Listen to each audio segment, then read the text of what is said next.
world. My name is Mack Stein, and I love video games. I'm the Megabuck. I really love video games. My name is Raph. I also love video games. And welcome to the Game Treasure Podcast, where we discuss treasure video games of yesterday, today, and tomorrow. Warning, the Game Treasure Podcast is not for children or anyone with a brain for that matter. Hello, dear listener, dear watcher. We have an excellent show for you today.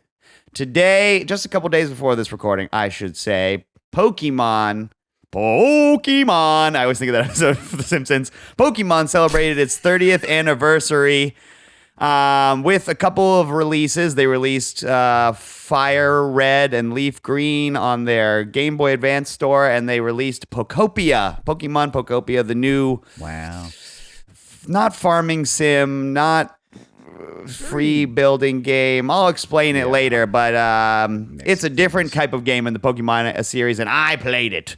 And also, on the Super Interview Brothers, we got to talk to Shaun Inman, the creator of Ratcheteer DX, a true artist, man, if I do say so myself. He was cool. It was a lot of fun. Go check that out if you want to listen to us talk to him. But on today's episode, all of us also played it, and we're going to talk about it today to you.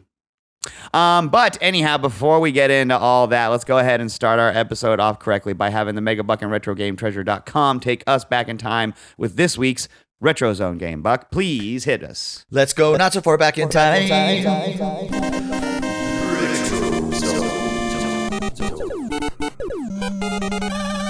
Take me back to last Tuesday. That reminded me, I just saw Nirvana, the band, the show, the movie. In that movie, they invent a time machine, and one of the guys accidentally kills a guy, and 2 seconds later he goes, what if I wanted to take the time machine back like 5 minutes? I mean, you could, but why would you want to do that? It's so stupid. You could go back anytime you want. Yeah, but like, what if I spilled wine on myself or shot a guy? Well, then, yeah, I guess you could take it back 5 minutes. Yes, that's what we're going to do. All right, let's go. And I'm going to bring a console today that while we carry a Retro Game Treasure, and it's not super retro, but I've never brought a game for this console before. Okay. Where are we going with this?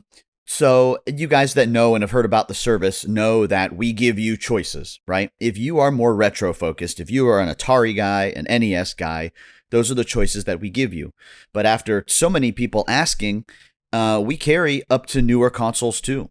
We carry the PS4, and we carry games for the console I'm going to bring game for today for the Xbox One. Oh. And I'm talking about, this is a gem of a game too. We got a bunch of them sealed. So if you want to put it on your wish list, that is Sonic Mania. Okay. Okay. Now I see what you meant when you said I kind of have a retro zone. I don't know this one. Okay. Oh, man, Raph, you haven't played Sonic Mania? I don't know this one, no. You haven't heard of it? Not really, no. So this game came out in 2017. So it's almost 10 years old. So again, look, by my logic, if it came out when you were in elementary school, you are now in college. I mean, okay, you can't go to war, but I'll give it to you. I was reminiscing. I was reminiscing about NES games in college. So I think the reason this game is, retro zone worthy is because it basically is an old school Sonic game. Exactly. That's what it looks like. This game, while it's obviously a Sega game because it's Sonic the Hedgehog, was not made by anyone at Sega. This was actually developed by Christian Whitehead, who was famous for making a Sonic the Hedgehog fan game back in 2007 called Retro Sonic.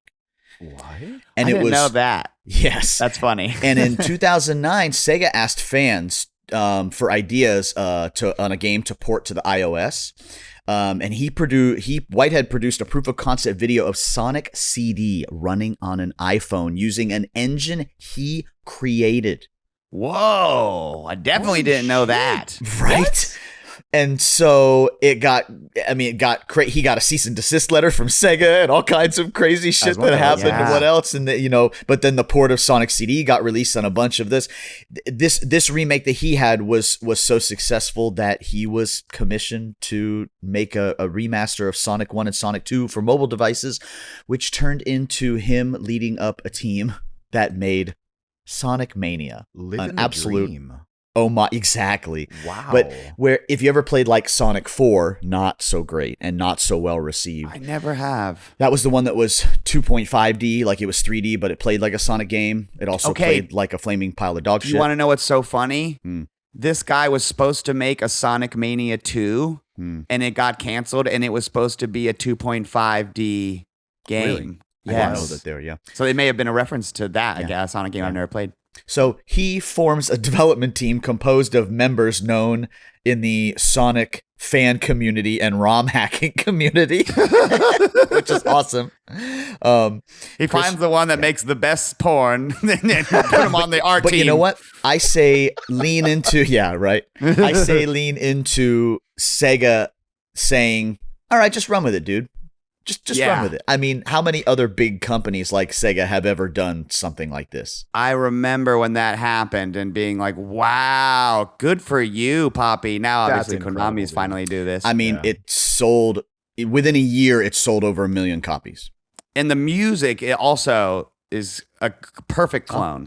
Music. Of Sonic music. That would be T-Lopes. I saw him at MagFest 2 years ago. Oh, shit. I did not realize it was him doing this. Also the guy who did Shredder's Revenge. Right. This is insane that this exists. I didn't know any of this. That's crazy. It exists and it's really good. Wow. It is quite good, yes. So again, these are, slightly newer games, but like we are on this podcast, we love newer games as well, too. And we do it Retro Game Treasure, too. Look, if newer stuff, PS4 and Xbox One's not your bag, you don't have to select those consoles. That's why we give you that freedom. But this is a great one to add to your collection if you've never played Sonic Mania. It's true. It's true. Sonic Mania, if you are a fan of Sonic and Knuckles, Sonics 1 through 3, this is more, and the levels are new, and they're laid out better almost than the original layouts of like the casino level, for example. There's a casino level in that game, and it's just like this guy. What was his name? You said? I'm sorry. His Whitehead or his name is Christian the Taxman Whitehead. I don't know how Christian he got the nickname Whitehead Taxman, is like a Sonic aficionado for sure, because this dude knew exactly how to make a clone. That's kind of perfect segue, because later we have a guy who did a perfect clone of a Zelda game, basically, in Ratcheteer DX. Yeah. Preference-wise, I mean, obviously Sonic is a platformer. You have to check Sonic likes if you want to get your hands on a copy of Sonic Mania. Okay, let's be honest. If you have an Xbox One selected as your consoles and you select like platformers, there's not a lot of them. That's true. Would this be considered cartoony at all, or no? We don't normally do that. We normally do that when it ties into like a 80s or 90s cartoon directly. Like Chili dogs. There's a difference between liking Sonic and wanting a copy of like Real Monsters for the SNES. Ooh, that's a good point. But don't forget about our wishlist feature. It's a great one. Yeah, to that's true. That's true. All right, so sweet. If you have, and I'm pretty sure that's probably out for the PlayStation 4 as well. It is, yes. Yeah. And the Switch. That might even we don't carry the Switch yet. Oh, not yet. Go to RetroGameTreasure.com. Let Buck know you've got one of those modern consoles and you like platformers. Maybe go wishlist Sonic Mania so you can get your hands on probably the best 2D Sonic that's been made in the past 30 years, actually, now that I think about it. It is almost a decade old already. Yeah, because they've been all 3D. So yeah, go now. But come right back, because we're going to take a quick break and then we're going to keep talking. And when we get on the other side of this break, we're going to talk about Pokemon Pokopia. See you on the other side, listener.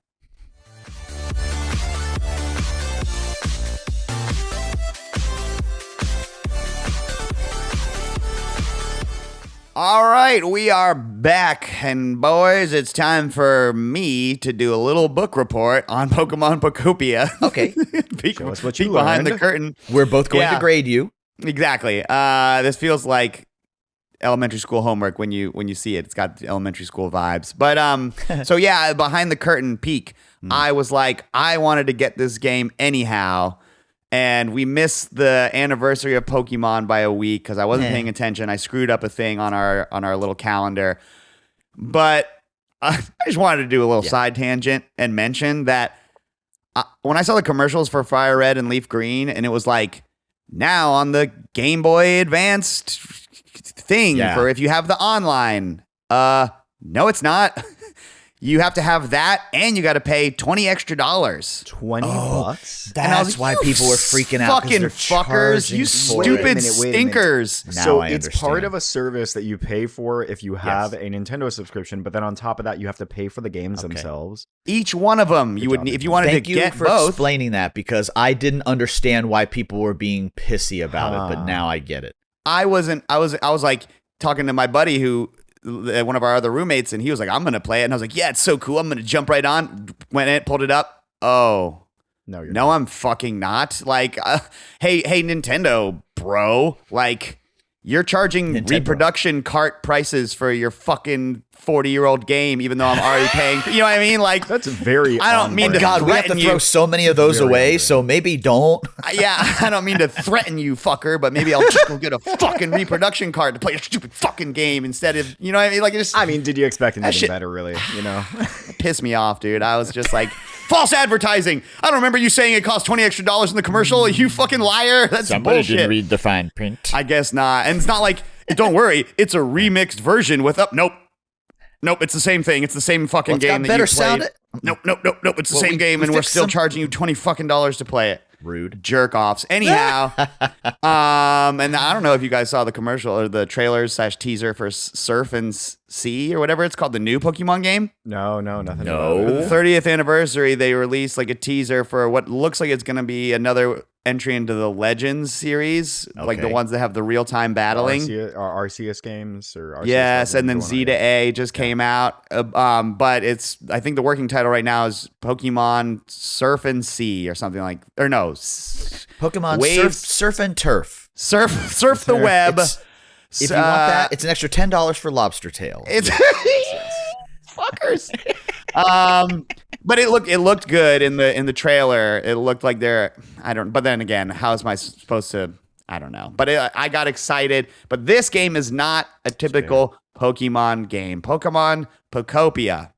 I like the refreshing take. You play as a Ditto who is taking the shape of a human being and running around in the post-apocalypse. I don't know. Right. You literally start the game out. I'm listening now. And you wake up as Ditto, and you're in a cave, and there's this Pokemon named Tangela there.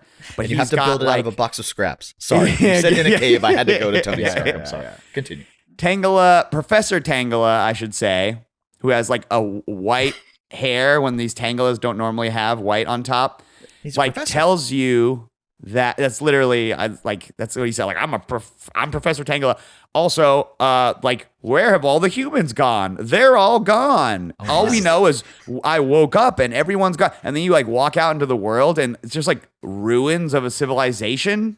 Like, it looks like a town. I think actually, now that you find like contextual like logs, basically. There's just like on top of all the other things you find, you'll find something that's just like, you got a journal from the person who used to live in this fucked up house that you're wandering around in. And one of them says like that you're in like the town, I can't remember the fucking name of it now, but the town that Misty lives in. Oh, Cerulean City? I think. Yeah, you're like in like in a Pokemon town that you know, and it is fucked up and leveled, and like no one lives there. And so it's just like, I don't know. And all of the Pokemon that you meet are just like, where's my trainer? What's going? It's like the Rapture happened. I was about to say, it's bold of Pokemon to start a new game with the fucking Rapture at the beginning. Like right after totally crazy. You were talking about that lore stuff in there, and my brain just goes straight to like the Resident Evil thing. Like, we made a dog with 4 heads and larger teeth that have been poking it with a stick all day long. Hope it doesn't escape. Next day, it escaped. That's what it feels like. Yeah, I was wondering if there's. Go play it and you'll get to the storyline. It's kind of fun. I just met my first legendary Pokemon, and he told me, "Oh yeah, I've been asleep for a hot second. The humans were making so much noise that I went to the ocean floor, and I guess it hasn't rained in a while." Because when you first get out there, everything is dry as fuck. So I was just like, did this Pokemon sinking to the floor of the ocean like cause the apocalypse to happen, like via global warming or something? You know what I mean? Pokemon question. Are you Can the Pokemon talk, or can you understand the Pokemon because you're a Pokemon? You can understand the Pokemon because you're a Pokemon. Okay, That's why And it's so genius to have you play as a Ditto, honestly. Well, for a bunch of different reasons, obviously, with the abilities you can get. But being able to talk to the Pokemon, they're so well written, too. They are. The writing is very... last week, I mentioned that I've been playing Stardew Valley again. It's like that, where they're like lovable, and a lot of them will say like, yo. Like a lot of the Pidgey's just like, yo, dude, what's up, man? I see this sick ass bed of flowers you planted for me. I love it, bro. Also, listen to my new hip hop album. They all are very fun and young sounding and whatever, but I don't know. It's their dialogue is fine. Yes, you understand them because you're a Ditto. They'll ask you like, "Are you a human?" And you can usually pick between like, "Yes" and "No, I'm a Ditto." And then some of them, they'll call you Ditto until like they like you, and then they'll start calling you by whatever name you have your save file under, basically. I noticed that. Yeah, some of them were calling you by your name, and some of them were calling you. Oh, okay, that's pretty cool. That's There's why, like because they don't know me well almost. enough or whatever to call me Mack, so they just call me Ditto.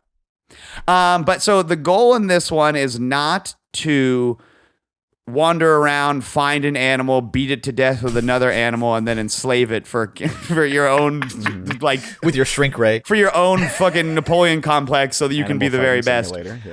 Instead, you are trying to just like bring back the environment so that the Pokemon will come back to the town. Because when you start up the game, it's just ruins, you and this Professor Tangela guy. And then he basically gives you like, hey, why don't I start making Pokemon appear? You say yes. And then the first Pokemon that you get is Bulbasaur. So like this game uses a lot of ideas from Minecraft.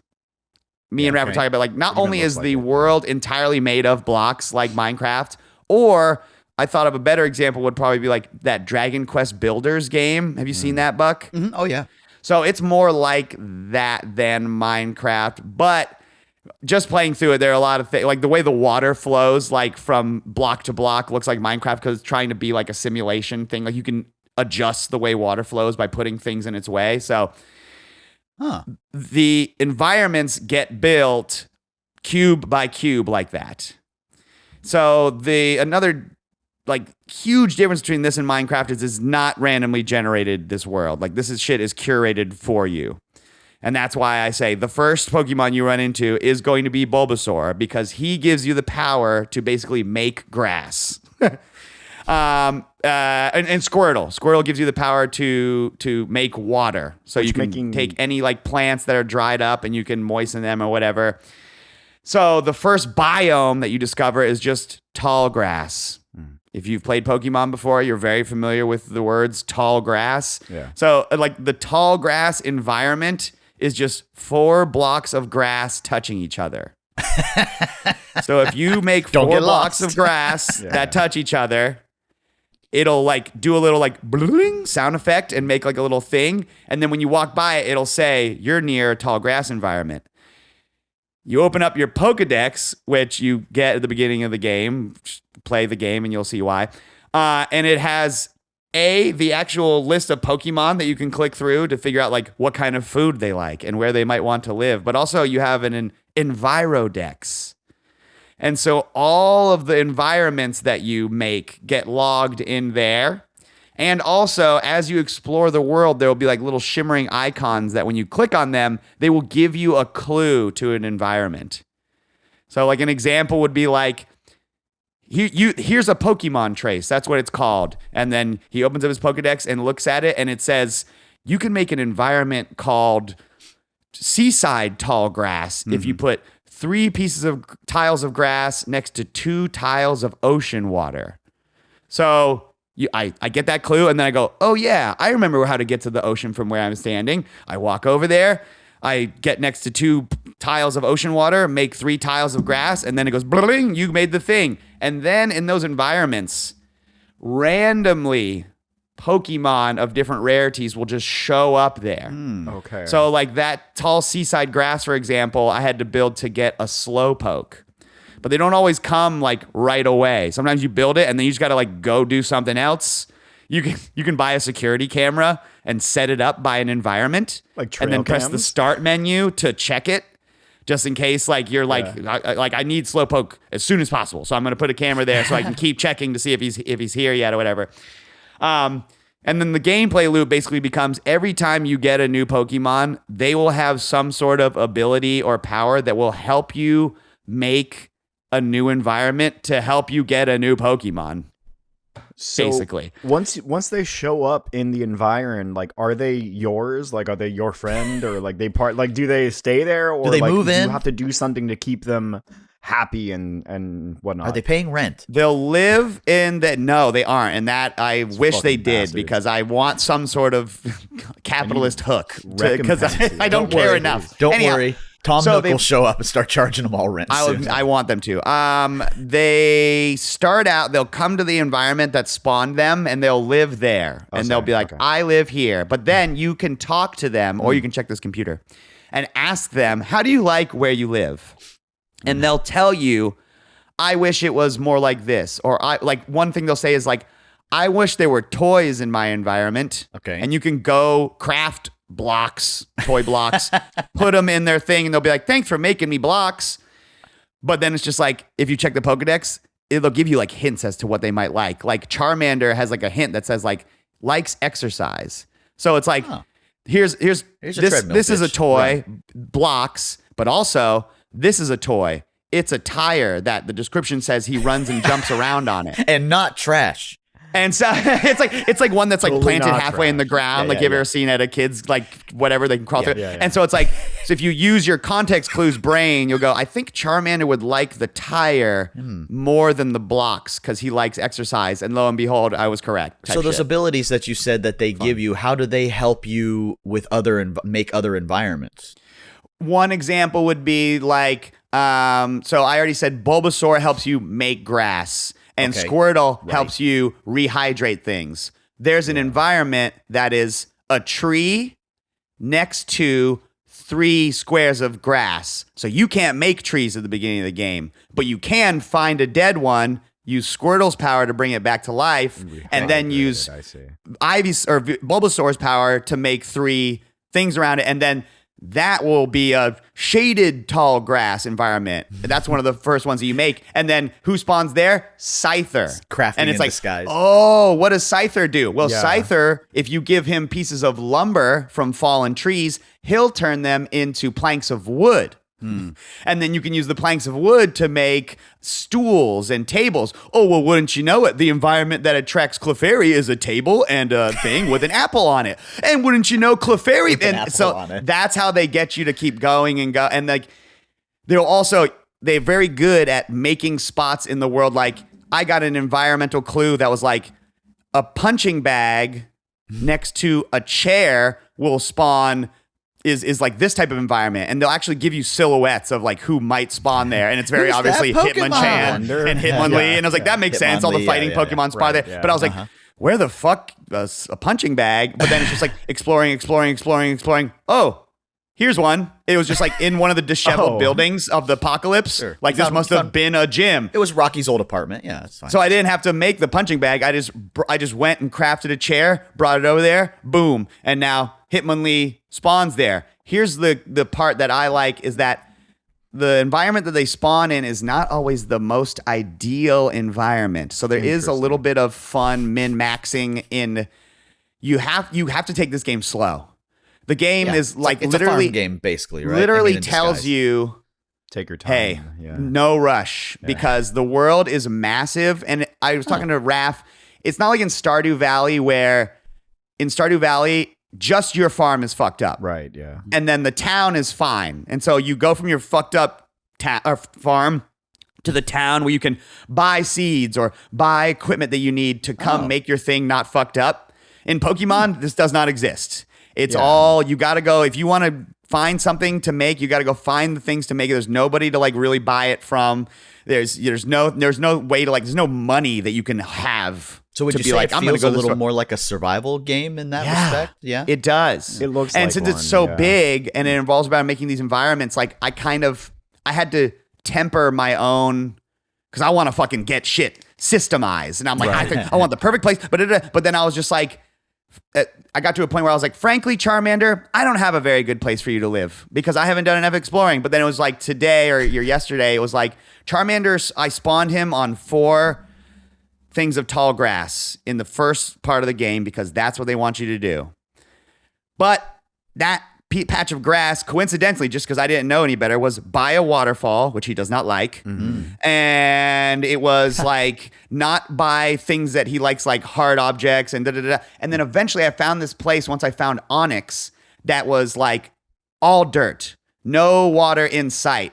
And then some bushes. And basically, long story short, I got enough power to transfer plants without injuring them, so to speak, from a ground Pokemon. Okay. And so I gathered a bunch of dead bushes and made like a dry plateau and then made an environment that Charmander likes to live in, but over there.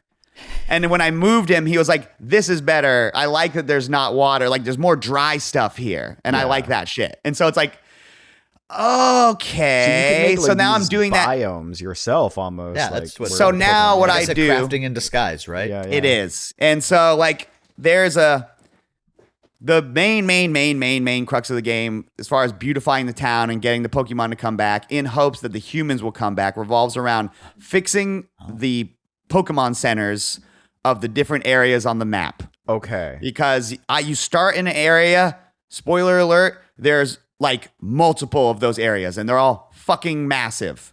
And each one of them has Pokemon centers in them. When you like repair the Pokemon centers of a given area, you're basically done with that area and it unlocks the next area. And they're like, now go discover all of the Pokemon and the items and the different environments of this next area. So I played enough to get to the second like area. The second area is like a tropical zone. So it has palm trees and like fucking different colored grass and sand environments and like all sorts of shit like this. Have you figured out how big the world is?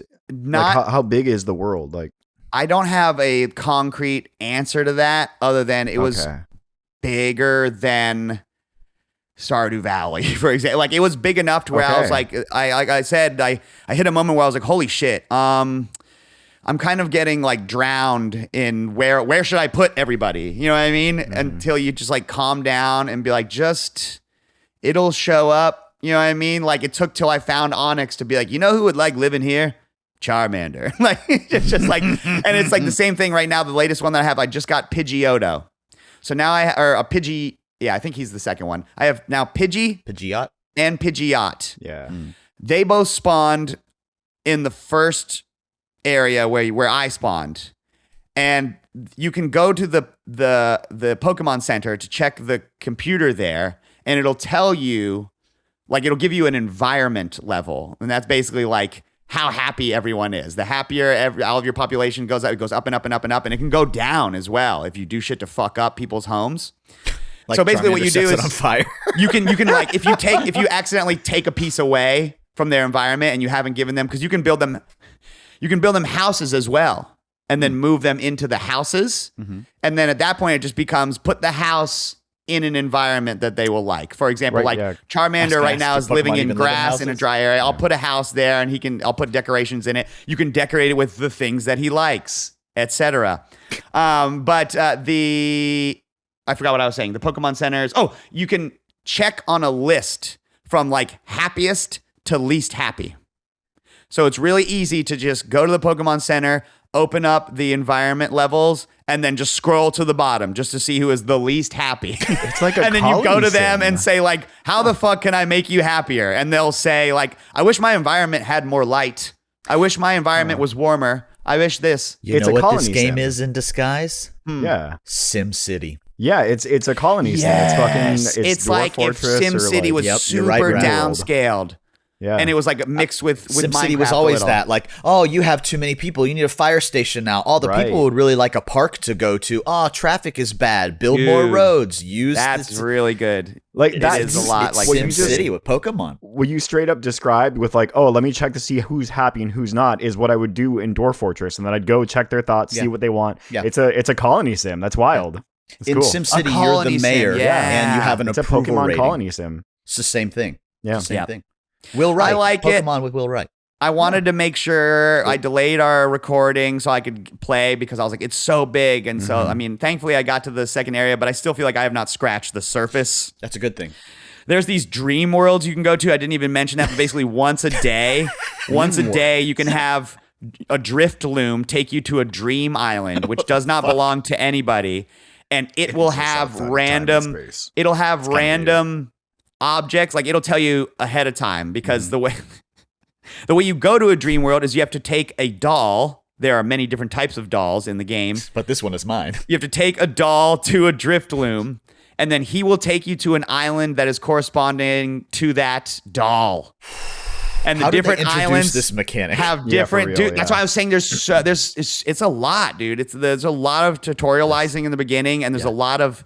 I haven't quite hit my stride of being like, all right, I got a town rocking. Like I'm still like, oh, fuck. There's electricity. I think I just stumbled upon a part where I'm gonna have to fuck with electricity because I found a vending machine, and when I clicked to interact with it, it said this would work if it had any power. And I was just like, boy. Oh shit, what? There's electricity? I guess that makes sense because there's electric Pokemon, so maybe I'll set up for, I don't know. It's fun. Yeah. Hopefully, good, it gives me many hours of playtime. There's got a lot of cool mechanics. If you like stuff like Stardew Valley, just like I said, curb your desire to win. Like, you know what I mean? Well, like curb your desire for fast progress because it's going to be slow going. You're going to get there, but it's going to be slow going. And curb your enthusiasm. Yeah. There's moments where you just simply have to wait for stuff to happen. Like Makes you sense, can't, makes sense. you can build the environment for Slowpoke because you need him to yawn so that you can make it rain. But you cannot make Slowpoke show up. And yes, that is a real thing that you have to do. The game also, do you just sit in front of him? Do you just sit and like stare at Slowpoke? Yawn. Can I tell you what it actually is, which is really cute? Yeah. There's a quest, and the Pokemon, they all want it to rain in town because everything's so dry. Right. And Onyx is trapped behind these rocks that are so dry that they cannot be broken with Rock Smash, which I learned from Hitmonchan. So their plan is to make it rain. They don't know how to make it rain. And then one of them says, I heard an old wives' tale that every time a Slowpoke yawns, it'll rain. And so you get a Slowpoke, and then they say, okay, yawn. And he yawns, and then nothing happens. And they're like, huh, why didn't that work? And they're like, well, it wasn't a very good yawn. And then he goes, well, the air's so dry, I'm just not really sleepy. I like it when the air's moist. And so it's just like, oh, this is a correlation, not causation thing. It does not rain because he yawns. He yawns because the air is moist, which implies it's going to rain because there's a lot of moisture in the air. That's fun. But the Pokemon don't know that because they're just like simple like kids. You know what I mean? They all talk like kids and children. And so you get it. Basically, what you do is you have to moisten up your environment. So you can do that by doing a bunch of things. You can wet the ground. You can install like statues, like fountains that spray water up into the air. But the easiest way is there are like waterfalls hidden behind rocky surfaces that when you pop them, they'll come through the wall and then flow, and then they'll usually land in pre-planned areas like that are pretty cool. You'll pop a thing and it'll fall, and then the grass will just green all the way down. And then once you get the environment moist enough, it rains, and you're like, yay, quest complete or whatever, and they're all happy.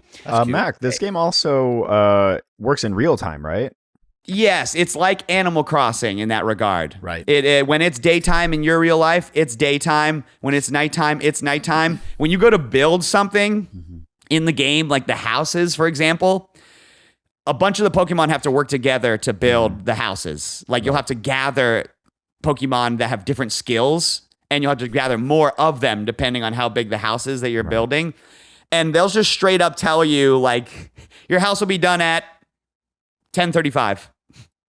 Like the actual time, 10:35 in real life. And if you go back at 10:35, it's like, it's done. I was like, oh, that's cool. That's kind of cool. It's like Animal Crossing in that regard. So if you like Animal Crossing, if you like Stardew Valley, if you like Sim City, and you like Pokemon, and you're mad that the fucking Pokemon company does shit like charge you $20 to play a Game Boy Advance game. Go spend $80 on this one instead. Go spend $60 on this game that was really made by Koei Tecmo. I saw that. Really? That's crazy. That's right. And and I think huge you'll have survival and sim guys. Right, I know it does, but it's like they did it. They did it. They figured it out. I like it. I think it does a serviceable job. The last Koei Tecmo Nintendo team up might have been Metroid Other M. Wow. Holy shit. If memory serves me right. Let's move on from Pokemon. Let's move on. Poco. Gotta move Pokemon. right. Move That's right the name through. in Japan. Poco a Pokemon. Oh, really? Yeah. And let's talk about Ratcheteer DX. Yes. Man, if you haven't been watching our Super Interview Brothers series on YouTube, it's fun. These the indie devs are interesting. I mean, they're artists. And so they've got interesting personalities and they got interesting takes on shit like this. And we got to talk to Shaun Inman, who is the creator of Ratcheteer DX, the programmer, the story writer. He's the dude. He didn't do the music, but he does play music, and he probably he said he didn't help, but I bet he did. And and then he didn't do the did he do the main art? I think he did almost all the art because he's actually a graphic designer as well. Wow. That was his original job. Impressive. That's the shit looks so amazing. Devs are red mazes, man. For real. Published by Panic. Blippo. Thank goodness you're here. The guys that make the play date. The guys that make the play date. Speaking of which, this game was originally for the play date. It was just called Ratcheteer. Mm-hmm. So obviously, if you're familiar with Link's Awakening and Link's Awakening DX, where in which they colorized Link's Awakening and then added dungeons to it, this is a reference to that. Yeah. And he did that because this game is a reference to Link's Awakening. It's wonderful. Yeah. Buck, you beat this game. I only got about halfway through. Can you talk about Ratcheteer DX for me real quick? I did. I really couldn't put it down. And it was funny. I had gotten to like the 4th dungeon. I think there's 6 dungeons plus like the last boss area, which is a whole thing because it obviously involves the mech. That's no spoilers. That happens at the very beginning. You learn you're trying to build up this mech by finding all the parts in the different dungeons. Right. And I had gotten through yeah. And I had gotten through dungeon number 4. And when we talked to Shaun, he's like, oh, so you're about halfway through. And I was like, oh, this is really cool. This game is only about 4 or 5 hours long. And for me, that's like a really great length of like a Zelda-like game. If I don't want a really epic game that's going to take 10, 12 hours, I want it to be just in this kind of bite-sized format. And you played it on the Steam Deck a lot? So I started playing it on my computer, which like my main screen is like a 4K display with all of that. And I was like, this game was made for a handheld, and I switched to the Steam Deck. Sure. It's like a pixel graphics game. In case you haven't, you know what I'm talking about. It is an homage to Game Boy Color games. It looks like Link's Awakening DX. Did you use any of the filters for the handheld? They have like a nice scan line filter on there. I bet you would look real nice on. I went through some of those, and that was kind of fun. But the game looked great enough as it was. I didn't really have to stick with the color. I did check out the Playdate one for a little bit, and they have a really good one that's the pea soup filter, which is obviously the Game Boy. Green and black, green and darker green. Really, there was even a Playdate filter on there. I was looking at so it makes everything like those e-reader surfaces. Those are so much fun. Circles. But this was a love letter to Link's Awakening to be proud of. I agree. Very impressive. We were talking about him. I was like, do you like feel proud that like you made a game that's like Shigeru Miyamoto made? You know what I mean? Like it's just like quite difficult to make a puzzle box this intricate without the help of many artists and many programmers and lots of time, you know what I mean? Yep. Yeah, for sure. And we even had our nice little moment where we realized we were Drill Dozer twinsies, and we both have boxed copies of Drill Dozer for the Game Boy Advance by Game Freak on our desk. Dope. Drill Dozer, I had never heard of this game. Can you explain Drill Dozer it up for just a second? Probably a year and a half ago on the podcast because it's a Game Freak game. It's a non-Pokemon Game Freak game. And it was a Game Boy Advance game that had a vibration function built into it. And the thing was you were like this girl in this mech, just like the one in Ratcheteer. And you get more gears for your mech because you have your main mechanic is this drill. And as you get the more gears, your drill gets more powerful. You get like dashes. You can go through harder surfaces. And it's all around that mechanic. I'm playing Ratcheteer. The shield in that game has a drill built into it. So you use it to drill through rocks and do other things. And as soon as I did it, I'm like, besides the sounding exactly like I'm like, this is just like the mech in Drill Dozer. And so I already had an inkling. When we went into like the pre-lobby to interview Shaun, he had a boxed copy of Drill Dozer on his shelf in the background. And I'm like, wow. I knew it. And he's like, literally sitting there like, on display. Yeah. And I grabbed mine and put it, and he was like, oh man, twinsies. I'm like, I knew it as soon as I saw the shield drill that you were a fan of this game. There's no way. Influences on your and sleeve. He had a bunch. Yeah, dude. Yeah, and he had a bunch of GBA games on his shelf too, a couple of the Final Fantasies, some others. I love that these indie devs a lot of times will have those little fun peeks behind them in their offices. Yeah, man, that's he why mentioned he was devs. like very inspired by Final Fantasy VI with the storyline of the game. It's very post-apocalyptic world kind of thing. You're like underground at the beginning. I love the world in this game, dude. Like I was like really impressed by that. The post-apocalyptic sci-fi sort of like post, like not nuclear winter, but it's cool. He was very humble about it, but there's a lot of world building in this game that goes on. Yeah, I was impressed. The steampunk aesthetic, like the race of humans has gone underground because there are these winters that are so bad on the surface that everyone will die. And they only wake up like once a decade to maintain all the machines. Right. There was like a bunch of pieces of paper around for context clues. Like I read all the lore, Their only solution to not freezing to death was to freeze themselves in cryogenesis like ahead of time. And there's like two different groups. There's like the cryo people, and then there's the lifers, the ones that live up top, decided they didn't want to freeze themselves. Well, because the top layer of because the top layer is known as the snowshin, and like the up there, like it's all just snow and ice and water and stuff. And there's some very nods to Lost Woods. When you go out on the boat, you have to read the lore. You have to unlock the astral language to be able to read the clues, and then you have to do like the east, north, west, north, east, north, like to be able to get to certain areas out on the snowshin. Very cool. Yeah, I forgot about the language thing. It was funny. I said to Raph, I was like, it's like in Final Fantasy X. And then we were doing the interview. He's like, I took that from the Albed stuff from Final Fantasy X. Yeah. I was like, I fucking knew it. Dude.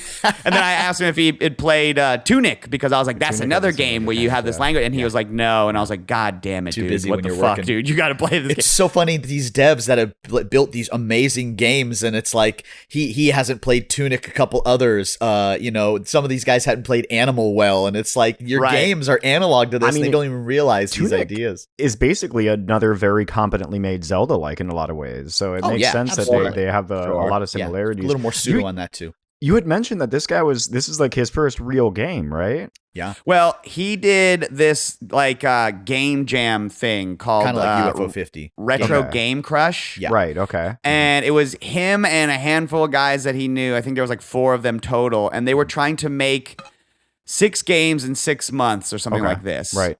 And it's on Steam. You can get it. And I was like, oh, this is like UFO 50. And he was like, I haven't played that. And I was like, God damn it, dude. I was like, really?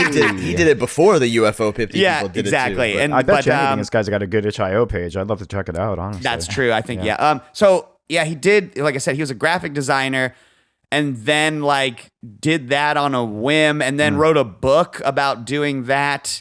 And then the people at Panic, God, how did he say they found him? Go check out the Super Interview Brothers episode. Yeah, go check out the Super Interview Brothers. We don't really talk about. He explains the story and everything else in there. It's really, really good. Well, I'd say one thing I really. Well, sorry, go ahead, Raph. Yeah. No, I'm sorry. The reason I ask is just I'm really impressed by this game. It was very competently made. Good job. Like really tight controls. The new mechanics that he added to this, like to the Zelda formula, kick ass too. I think he's just a really smart guy. Because he taught himself programming. He didn't go to school for programming. He knew exactly kind of what he wanted to do with a lot of this. And so he taught him the things that he wanted to have to make it kind of work. And I think he's just really clever when it comes to that, or just intelligent, being able to program and do it really well. Because it sounds like it. It sounds like it.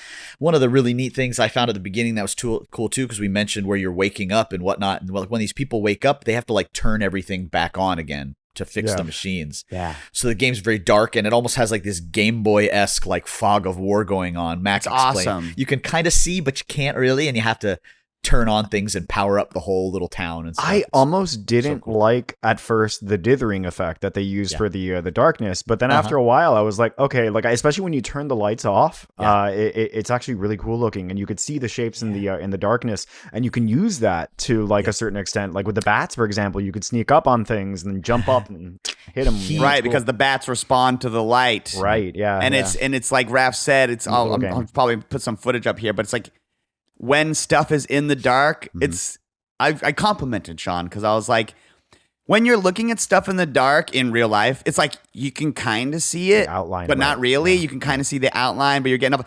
He does that with Game Boy. Still, like he makes it to where it's dark, and you're like, I think that's a bat over there. I can make out the shape of a bat and a little bit. And he very much so built that mechanic into boss fights.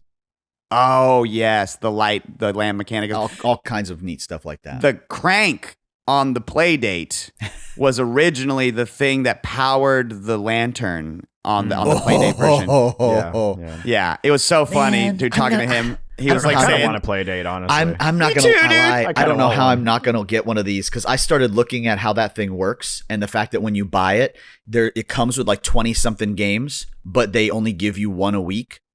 Oh, that rocks. And so it automatically it's like Blippo. It automatically downloads a new game every week. And some of the fun, almost, but not all, because this game is very in-depth, but most of the games that come out on that are all very WarioWare-like. Yeah. Like, they're fun little experiences. But that's what we end up saying to him, too. But I was like, dude, like most of the games, like there's one that's like the surf part of TNC Surf Design. And then you just made fucking a Zelda game on this little rinky dinky ass fucking thing. Some are like amazingly detailed and great, like his, and his is like, literally 3, 4, 5 hour experience. But you can't find them used anywhere. People don't sell them, but you can buy them new from Panic's website still. Yeah, I'm looking right now. Like from their website, it's like $230. It's pretty cool though. It looks nice. Go on eBay. People are trying to sell it for more than that. I'm like, sure. I guess they run out of stock sometimes, and the people on eBay don't update their prices. But I was like, it's such a cute little thing. It is. Well, Ratcheteer DX is on Steam. It's on Switch as well, which I think would be a great place to play it. Game is like $12, I think. 12, $13. And exactly. It's no like excuses. Very much. Worth it. If you like Zelda, the top-down Zeldas, you probably haven't played one in a while. I'm trying to think the last top-down Zelda, and instead of having just like to replay a game you've already played, there's a new one. It's wonderful. And it's got a different storyline, but it plays just like a Zelda game. If you like Zeldas, you'll love it. Can't recommend it enough. Absolutely. Shaun Inman also is a really cool guy, so you should give him money. Ratcheteer DX. Go now and snag it, play it. Let us know what you think in the comments below. Cool. That's perfect timing. We're going to take a quick break, and when we come back, we're going to do our What Else You Got and go ahead and head on out of here. See you on the other side.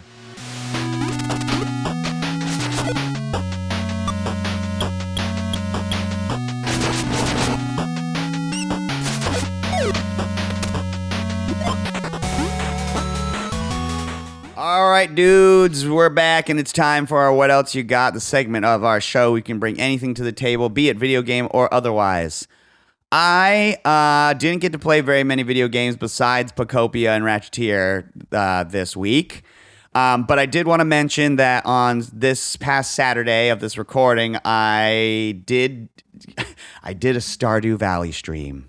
Because, look, it's hard to organize people every single Saturday. We used to do the Baldur's Gate thing, and it was so fun. But now it's hard because Caitlin's got a new gig that she's doing and all this shit. So I was like, I got to find something that I can play every Saturday. If shit falls through, and gosh dang it, I've never done the solo playthrough of Stardew Valley. Wow. And it's such a different experience. Yeah. It's because you just can't get a lot of stuff done in a day. You have to just run out of energy. You have to pick something. You have to pick like one real thing. life. Yeah. It is. And that's why I was like, wow, it really is easier with a partner. But I love it. And so now that I can't do as much stuff per day, I am trying to interact with the NPCs more. Yes. And I'm trying to make sure, like, when I get a quest, that's what I'm doing. It's helping me make the decisions because it's like, fuck it. This bitch wants fish today. I guess that's what I'm fucking doing with all my energy today is fishing. It really slows down the pace of, like, the game. I don't know. It just feels more of, like, a lazy village farming sim. Especially at the beginning when you're I did the mountainous region farm, which I don't know if that's one of the ones from the most recent updates or not, but it has a giant river that winds right through the center of it. Cool. And so it cuts your land in half, and the land is littered with those hardwood trees that will block your path. So it's all fucked up. But there is a large patch of land that grows ore. Grows iron or like copper ore now, but iron ore and shit later. So I was like, that's helpful. And I chose it because in the description it says, some players may find it difficult to plan your farm. And I said, challenge accepted, bitch. Say less. That's all I want. Challenge me for my ability to create perfect systems of farming. This man's already created one mayonnaise empire. He'll create another one. Yes. I'm going to do rice this time around because the river, I can plant rice along the river. And I was like, here we fucking go, baby. Man, down by the river. You can fish in the river. And it's amazing. I love Stardew Valley. It's the best. Great game. But besides that, I watched a movie that I did want to let people know about. It's a documentary. It's a true crime documentary called The Perfect Neighbor. Oh yeah. Have you seen this movie? Yeah, I think so. Is that on Netflix? It's rough. Yep. Yes, I have. It is directed by a lady named Gita Ganbir, and it's one of the saddest movies I've ever seen in my life. I literally am struggling not to cry thinking about it now. I don't want to spoil it too much, but it's a true crime documentary that is entirely depicted through police body cam footage. Mm-hmm. Yeah. And so it reminded me of, like, if you ever watch Cops and, like, cops roll up to a thing and you're like, what in the fuck? Like, this is crazy. How did it get here? This person must be crazy. And what the fucking fuck? Because you just don't know all the stuff that led up to that. Right. This movie takes, like, something that you would read on a headline, like, woman shoots woman through door on stand your ground laws, like, convicted, and you just go like, oh wow, I wonder what happened. Must have another person shot a person, and you just kind of like, it's impossible to conceptualize. But this movie is about a woman in a neighborhood that is she's not very nice to her neighbors. And she calls the cops on them constantly for basically just like being loud. And so through the process of like 8 different police calls where the police come and she goes, they're being too fucking loud. And they're like, well, ma'am, it's not really a law against making noise in the daytime. Like, there's kids, they can just make noise. Man, It's a bunch of 3 kids. p.m. It's literally a bunch of kids. It's literally just a bunch playing, of children. And so it's just like, and it just gets, she gets worse and worse and worse. But then it's also like, it escalates, the people that are annoying her are definitely not going out of their way to appease her. And so it's just like, you watch this comedy of errors that culminates in one person killing someone. Mm-hmm. And then you watch all of the rest of the neighborhood deal with that. Mm-hmm. And you literally, the moment that the cops arrive to the shooting, you are there. And by the time it happens, you know everybody in the neighborhood because the movie has introduced you to them all. Because the cops will go to their house to do the noise complaints, and they'll be like, hey, how you guys doing in school? And they'll be like, good.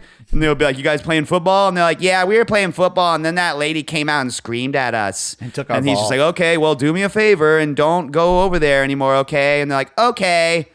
Cut to someone's fucking dying, bro. And it's just like, it's just the saddest. I was just weeping the biggest tear. So if you are like me and every once in a while you like to cry really, really, really hard and you like documentary movies and you have Netflix, go watch The Perfect Neighbor with a big box of tissues by your side, because unless you're a fucking monster, you're going to need it. But speaking of monsters, if you want a reverse palate cleanser, you made me think of, there's a new movie coming out on Shudder next week called Body Cam. And it is from the body cam of 2 cops found footage horror movie. Okay, cool. Yeah, go watch that and cleanse your palate. Yeah, watch Not the that. actual Reverse palate sadness cleanser. of real crime. Yeah, instead I want monsters and shit. I'm crying. Okay, Buck, no. what else have you got for us this week, sir? If these games hadn't come out, Mac would be talking about it, so I'm gonna bring it up. Slay the Spire 2 came out in early access. That's right. I can't believe I haven't jumped into it yet. And it has up to 4-player co-op. Mind-boggling. Fuck yeah, dude. Mind-boggling. The only thing that did that Slay the Spire didn't have. Oh, you playing? Can I watch you? Like, oh, you want to play around? Let's do it together. Oh my gosh, I did a 2-hour-long 3-player co-op. We got to the boss of Act 3, and the door maker. Let's just tell that the door maker. That boss is a dick. I have a 'Cause we were question. ready. Yes. Who decides what route you take? So multiplayer question. Just to 30,000 feet. Yeah. Everything else in Slay the Spire is the same, except it's prettier. There's a couple different characters. And there's more shit to do, right? Going to the multiplayer portion of it, when you're on a path, you can draw on the map with your teammates. There's a little draw aspect. I definitely didn't draw any wieners on the map. There's definitely, okay. We're going to want to go here and then maybe also right next to there, and then we'll take a big looping pattern down here and do some hairs on the balls.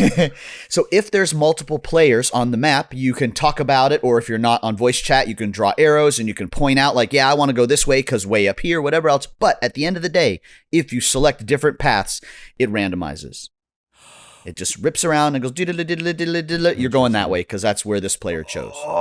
Oh, that's kind of cool. So if you're split between two decisions, it'll just between the two. Yep. Whereas when you go to like find a treasure chest, instead of there being one treasure, if there's 3 players, there will be 3 treasure. And now you can talk about it. I want that one because, or you should take that one because, or no, I want that one. And the 2 of you pick it, and then it randomizes who gets it, and the other person gets the unchosen one. That is cool. It's a really neat way to do it. The other added aspect is when you go to rest, your choices were rest or smith, right? Yes. You now have a third where you can give your rest to one of the other players. Damn. Somebody fell behind on health and they're almost dead. You can give it to them. If a player dies during a match, but you succeed, they will res with 1 HP at the end of that fight. At the end of that. That was going to be my next question. All these great little aspects to it. I don't know how they balanced it, but they did a great job because when enemies attack, they attack everybody. There's no like, oh, he's going to do 25 to who? To all 3 of us. Like, oh, really? Yes. Whereas with the players, yours all does that. But what they did was they added, colorless cards as they'd call it, that you can pick up from the merchants that are specific to multiplayer scenarios. Like the Defect is back in this game, and he has one where he can straight up give an orb to another player. So I can give a plasma orb to another player, which is the extra mana. Yeah, I know, right? So the combos you can do, like, oh my God, we'll start turns and be like, the silent will be like, okay, I got a huge combo. Oh, I've got a vulnerable. Wait, let me do that first. Put a vulnerable on a guy. Oh, he's going to hit really big. Don't worry about wasting cards on block. I've got a weakness to weaken him, so he's going to do less and just do a little bit of block. There is dude, I didn't even think about that. Because like Ironclad or whatever has a bunch of things that revolve around like dispelling cards or whatever, exiling them. Yep. And so if other people exile cards, maybe do you get the bonus from that as well? It depends on what he's got going, because there might be an upgrade that says this card now applies to everybody. Our silent player last night, it was actually Mr. Venacor playing with us, and he picked a card not so great for the silent, but it was every time you build block, half that much goes to the other players as well. Nice. So can multiple people pick the same character? Yes. Oh, wow. Because you're still building your independent decks. Shit. And when you go to different things, when you go to the merchant, when you go to events, you won't all have the same choices every time. You'll have different ones. Really? So all the potions and the relics and all those things, there's so many. There's this new system.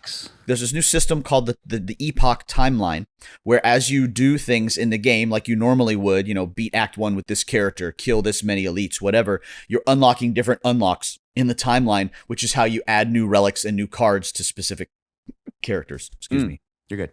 It's a great way to just see that play out and feel like every time you're running, you're working towards getting new I know. And the first time we played, it was like, we recommend playing the single player, and we're like, delete, we'll both be the Ironclad.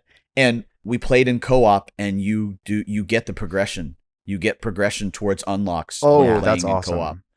It's wow, dude. beautiful. Oh my God. Just when the best fucking roguelike game couldn't get any better, it did. They did. This is an early access, and I don't see how, because it's like it's fine. It's done. Fuck yes, dude. It's like $25. Slay the Spire Dose. I know, so good. I got one other one, and that is the Magic the Gathering Ninja Turtles set came out. Oh, nice. that's Yeah, I've fucking been dope. seeing this all on the internet. And I picked up the Commander deck that I pre-ordered back in October that just came out a couple days ago, where you can pick from one of the 5 turtles, Spotify video moment, kid. Hollows. One of the 5 turtles, or Splinter, or the Turtles Forever 5-color card that has all of them on One it. of each mana. You pick a commander, right? And so you That's have all the awesome. different. You pick one of these turtles as your commander, or that card as your commander.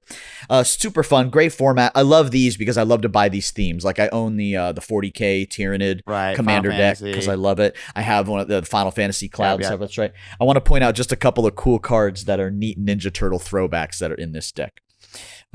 This first one is Ninja Pizza, which don't care about that because the lore, the little subscript at the bottom says pizza that vanished quickly without trace. That's right. Soul Ring is a neon pizza for like a pizza shop, like a neon pizza sign. Is the Soul Ring in this set. The Arcane Signet is a turtle com, which is super fun. Fuck yes. This card Harmonize, which lets you draw 3 cards. But the reason why I pulled it is because also right below it, the flavor text says, "Yo, it's the Green Machine, gonna rock the town without being seen." Have you ever seen a turtle get down? Come on down to the new swing sound. Down with 4 O's. Down. So it is literally a Vanilla Ice reference. Fuck yeah. And my last one, but probably my favorite is Big Apple, 3 a.m. Oh, damn. That's Fucking amazing. rocks. Big Apple, 3 a.m. Awesome. I knew you. Of course, you would pick that up. That's fantastic. Raph, take us home with what else you have got for us this week, sir. Yeah, man, I've got I played a bunch of games this week. I've been really, really digging into Enshrouded, not a new game, but an older game that I'm actually probably going to be, as of the release for this episode, will have been last week, but I'm going to go ahead and stream that. But I have we built a base there that I've dubbed the Compound, and it's quite enormous and fucking gorgeous. It's got a courtyard and everything. Yeah, but It's got a courtyard and everything. Oh yeah. Yeah. Oh my god, man! I put in some work on that place. But the game It's that like I the Ark guy that spray paints the thing on the side that says, "Please don't raid my base. I work 12-hour days. I work so hard on this." No, but the main game that I played this last week that I really wanted to talk about was a short little horror game called Creature Kitchen. Oh yeah. Yeah. I was having a lot of fun with this. This came out in February of this year, February 6th, if I remember right. It's developed and published by the Rat Zone. And the genre for this is a creepy, cozy creature collecting game about house sitting, making friends with the local wildlife. So the minute-to-minute gameplay for it, basically, you are watching this house and you have to search the house for recipes, keys to different parts of the house, also the surrounding property. You walk around that area around the house as well. It's a very small sort of like map, but there's still kind of a lot to explore. And you find new recipes, keys, and new animals that will become your friends. When you find a new creature, you have to take a photo of them. And this will tell you what their wants are as far as food, like what they kind of things that they like. And then you'll probably find a recipe in the area as well. You grab the recipes. Once you know what they like, you make the food, and then you feed them to the animals, and then they become your friends. And then when they become your friend, they usually will give you a key to another area of the house, or, whatever, so on and so forth. You just rinse and repeat. It's tagged as a horror game, but there's very little horror here. The most disturbing thing that happens is that there's an infinite pantry that's kind of scary because the door slams behind you when you walk through it. But if you keep going, it's just forever. So if you ever run out of ingredients, you go into the infinite pantry and there's always the ingredients in there. Oh, that's funny. Yeah, it's pretty cool. There was also one of the creatures that you find was a little scary. I won't spoil anything. Play it. It's very fun. But yeah, nothing is dangerous in this game. They're all very friendly. Yeah, the game loop was fun as hell. It's very short. It's like 3.5 hours long. I beat the whole thing in about 3.5 hours, which is very, very digestible. Actually, my only complaint really was that it was so short. Like I really wanted more of this game loop. It was a lot of fun. But yeah, it's fun. It's cute. The ending left me fucking weeping. And I don't know, in a way that felt good. You know, it was like, it gave me a feeling that I can't describe at the end, which is like, these animals are my friends now and they love me. And I haven't had many games make me feel that way. So I definitely give this one a 9 out of 10 raccoons in a rocking chair. That's a reference you'll get if you play the game. Wow. Just like Pokopia. I feel like they really like me. Yeah. no. It's so, oh my God, dude. Like something happens at the very end that I was like playing and I just went, and I just started fucking crying. I was like, oh my God. And then the credits rolled and I was done. And yeah, it's a great game though. Check it out. Good shit. We'll see if I can find these guys, see if we can have them on our show. Yeah. By The Rat Zone, which is an amazing name for a developer. All right, awesome. That does it for another episode of the Game Treasure Podcast. Thank you so much, dear listener or dear viewer. Make sure to like and subscribe. Go check out the Super Interview Brothers on YouTube if you haven't. We're having a lot of fun making it, so I think you'll have fun watching it. So that's on YouTube. If you are just listening to this on your podcasting app, head on over there. Reach out to us at GameTreasurePodcast@gmail.com. Go to our Linktree /the GTP, where you can find our Patreon and our merch store. At our Patreon, you can see that extra long David Jaffe episode, the UFO 50 deep dives, and we're going to have some more stuff on there soon. I got to get that Resident Evil tier list together here today. You can find that Linktree /the GTP. We want to thank Crunkwitch for the use of our theme song, Clash of the Droids. You can find their music on Apple Music, Spotify, anywhere you can find music on the internet, honestly. And of course, last but not least, we got to thank RetroGameTreasure.com, the bringer of the Retro Zone, owned by the Megabuck himself. RetroGameTreasure.com is a subscription service that takes the hassle out of collecting retro video games. So no more hunting, no more guessing, and no more wasted time. Instead, Retro Game Treasure subscribers select from a wide range of consoles and gaming genres to collect for, and then those games come to you every month in a beautiful, nostalgia-filled package for you to add to your collection forever. And don't worry, Buck keeps track of the games you already have, so he never gives you a repeat one, you dingus. So go now, start collecting games the easy way today with RetroGameTreasure.com. But until next week, my name is Mack Stein, and I love the Game Treasure Podcast. It's so bad. It's so bad.